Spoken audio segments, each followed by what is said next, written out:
Olá galera, aqui é o professor Bruno, estamos aqui retornando aos nossos estudos do Regimento Interno do STJ. Vamos então partir hoje para os artigos 38 ao 43, onde abordaremos acerca do Conselho de Administração do STJ e também sobre as comissões do STJ, iniciando aí um trabalho sobre as comissões do STJ. Lembrando que no meu site está disponível o curso de 80 questões comentadas e inéditas do Regimento Interno do Superior Tribunal de Justiça, basta acessar o site eleitoralcombruno.com.br. Vamos então ao artigo número 38, que traz aqui para nós quais são as incumbências, as competências do Conselho de Administração do Superior Tribunal de Justiça. A primeira delas é deliberar, ou seja, decidir sobre a organização dos serviços administrativos da Secretaria do Tribunal. Então veja que o Conselho de Administração tem a incumbência de decidir sobre como que os serviços da Secretaria do Tribunal se organizarão. 2. Dispor sobre os cargos de direção e assessoramento superiores, as funções de direção e assistência intermediárias e as funções de representação de gabinete, a forma do respectivo provimento, os níveis de vencimentos e gratificação dentro dos limites estabelecidos em lei. Além disso, cabe ao Conselho de Administração aprovar os critérios para progressões e ascensões funcionais dos servidores da Secretaria do Tribunal. Veja que esse Conselho de Administração tem uma função muito importante acerca da vida do servidor da Secretaria do Tribunal. 4.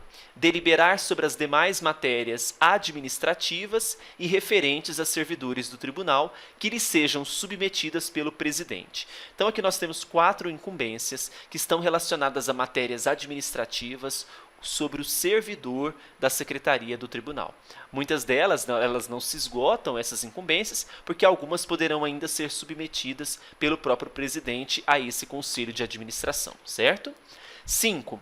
Exercer as atribuições administrativas não previstas na competência do plenário, da corte ou do presidente, ou as que lhe hajam sido delegadas. Então, há matérias administrativas que são exclusivas do plenário, da corte especial, do próprio presidente. Então, cabe ao Conselho de Administração exercer outras atribuições que não estão previstas nesses órgãos ou aquelas que serão delegadas ao Conselho de Administração.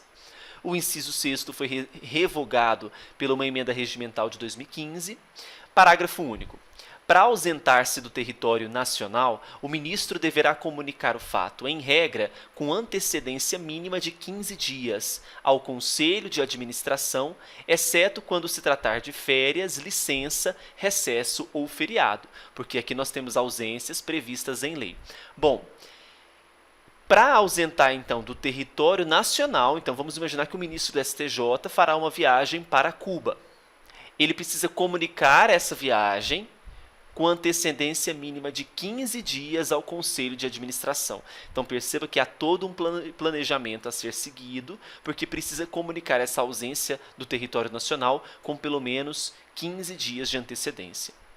Artigo 39. Dos atos e decisões do Conselho de Administração não cabe recurso administrativo. Mais uma vez, dos atos e decisões do Conselho de Administração não cabe recurso administrativo, ok? Aqui é muito óbvio que tipo de recurso que poderia ser cabível, por exemplo, um manejo judicial, por exemplo. 40. A partir de agora, nós falaremos sobre as comissões do Superior Tribunal de Justiça. Falamos sobre o Conselho de Administração e as comissões. É importante que nós saibamos que existem 2 modalidades de comissões. Temos aquelas que serão permanentes e temos aquelas que serão temporárias. Essas comissões elas vão auxiliar, colaborar no desempenho dos trabalhos do tribunal. Sobre as comissões permanentes, aquelas que vão existir sempre, nós temos a Comissão de Regimento Interno, e o próprio nome já traz para nós qual que é a incumbência dessa Comissão de Regimento Interno. Então, é atualizar o regimento, alterar o regimento, estudar esse regimento. 2. A Comissão de Jurisprudência, a de Documentação, a de coordenação. Então, nós temos aqui 4 comissões permanentes: regimento interno, jurisprudência, documentação e coordenação. A partir de agora, nós falaremos sobre a composição dessas comissões. A permanente, ela será integrada por 3 ministros efetivos e 1 suplente. Então, 3 ministros efetivos e 1 suplente. Para a gente lembrar dessa composição, que são 4, 3 efetivos e 1 suplente, é só você pegar a palavrinha permanente. Permanente tem 4 sílabas, 3 efetivos e 1 suplente.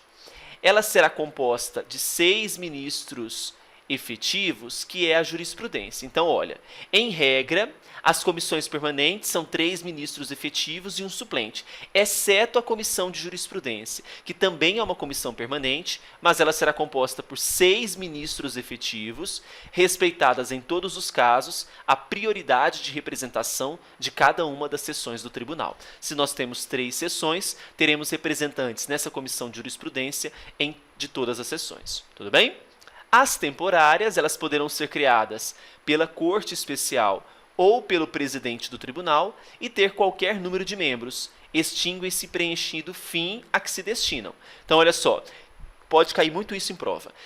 Quem pode criar uma comissão temporária?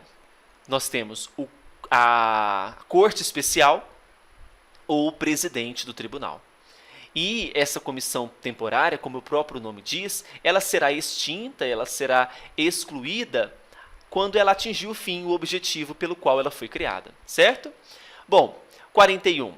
O presidente designará os membros das comissões, submetendo-os à aprovação da corte. Então, olha, o presidente, então, designa os membros das comissões. Só que esse ato ainda cabe decisão, aprovação da Corte Especial quanto aos nomes desses membros das comissões. Parágrafo 1º. A comissão será presidida pelo ministro mais antigo dentre os seus integrantes. Então, vamos imaginar a comissão permanente, tem 3 efetivos e 1 suplente. Ela será presidida por aquele ministro mais antigo dentre os seus integrantes. Na comissão de jurisprudência, a mesma coisa. Nós temos 6, o mais antigo será o presidente, tá bom? O parágrafo 2º foi revogado pela emenda regimental de 2014. Cabe, então, às comissões permanentes ou temporárias, o que elas podem fazer? Primeiro, sugerir ao presidente do tribunal normas de serviço relativas à matéria de sua competência e entender-se por seu presidente com outras autoridades ou instituições nos assuntos de sua competência por delegação do presidente do tribunal. Então, são 2 possibilidades aqui, tanto para as permanentes quanto para as temporárias. Sugerir matérias, né, ao presidente do tribunal e entender-se por seu presidente com outras autoridades ou instituições, ter uma relação com outras autoridades ou instituições. A partir de agora, nós estudaremos cada uma das comissões. A primeira delas é a Comissão de Regimento Interno. Não é muito segredo qual que é a competência, a incumbência dessa Comissão de Regimento Interno. Então, nós temos primeira incumbência, é proteger a atualização do regimento, então sempre atualizar o regimento com a situação real do tribunal, propor emendas ao texto, emitir parecer sobre as emendas de iniciativa de outra comissão ou ministro, opinar em processo administrativo quando consultada pelo presidente, né? Então, dependendo de algum determinado processo, é importante que entenda o que o regimento interno traz em determinado processo. Então, cabe a essa comissão de regimento interno dar o seu parecer, opinar em processos administrativos. Vimos hoje, então, as competências, na verdade, os artigos 38 ao 43. Não se esqueça que para sair bem com o regimento interno, tem que ler o regimento interno várias vezes e fazer questões. Por isso, entre no site e adquira o nosso curso de questões comentadas. Um grande abraço, bons estudos e até segunda, dando continuidade aos nossos estudos. Tchau, tchau.